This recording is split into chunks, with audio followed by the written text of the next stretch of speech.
चिखलदरा या ठिकाणी मुख्यमंत्र्यांचे दुसरे मामेभाऊ म्हणजे पहिले मामेभावांनी जैन बोर्डिंगची जमीन ही पुण्यातली कशी लाटली लुटली आणि विकली हे माहिती आहे। तर त्यानंतरचे दुसरे मामेभाऊ जे आहेत हे चिखलदरा या ठिकाणी अमरावतीचे रहिवासी असताना चिखलदरा या ठिकाणी त्यांना उभं केलं आणि त्यांच्या विरोधातल्या 7 लोकांना त्यांनी दमदाटी करून जीवे मारण्याची धमकी देऊन विड्रॉ करायला लावले। ही एक परिस्थिती आहे। तर अहिल्याबाई नगरमध्ये पोलीस येतात, ज्यांनी अर्ज भरलाय त्यांना पकडून नेतात, त्याच्यावर खोटे नाटे गुन्हे दाखल करतात। रात्री पोलिसांच्याच गाडीतून विखे पाटील साहेबांकडे घेऊन जातात।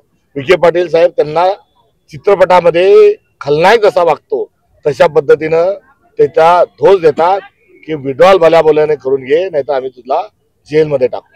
हे एकंदरीत महाराष्ट्राचा खरा चेहरा आहे। त्यामुळे लोकशाही गुंडाळून टाकण्याच्या अनुषंगानं भारतीय जनता पक्ष जे महाराष्ट्रात करत आहे हे पुरोगामी महाराष्ट्राला अशोभनीय आहे। अजित पवारांनी काही वेळापूर्वी एक विधान केलंय, मतदारांना त्यांनी नगराध्यक्ष पद असतील, नगरसेवक सेंचुरी मारली असं स्वतः रवींद्र चव्हाण म्हणतात, काय वाटतं? विकृतीची सेंचुरी, दमदाटीची सेंचुरी त्यांनी मारलेली आहे।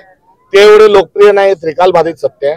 तुम्ही सत्तेत असताना सत्तेची एवढी आवड तुम्हाला आहे की तुम्ही निवडणुका देखील संपन्न होऊ देत नाही।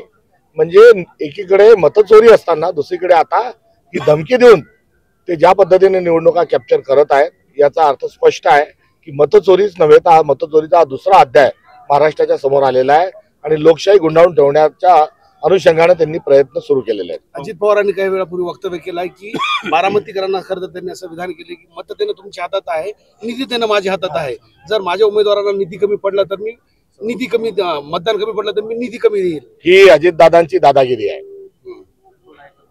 थँक्यू। दाखल करण्याचा प्रयत्न करण्यात आला। जे महाराष्ट्रात सुरू आहे तेच दुर्दैवाने पाथरीत होत आहे आणि साईबाबांच्या भूमीत हे होत असताना आमचा एवढाच या निमित्तानं नागरिकांना आहे की श्रद्धा आणि सबुरीची आता परिसीमा ही भारतीय जनता पक्ष बघत आहे आणि हा जुल्म आणि अन्याय हा अति झाला। रावणालाही एवढा अहंकार नव्हता जेवढा अहंकार आज भारतीय जनता पार्टी दाखवत आहे।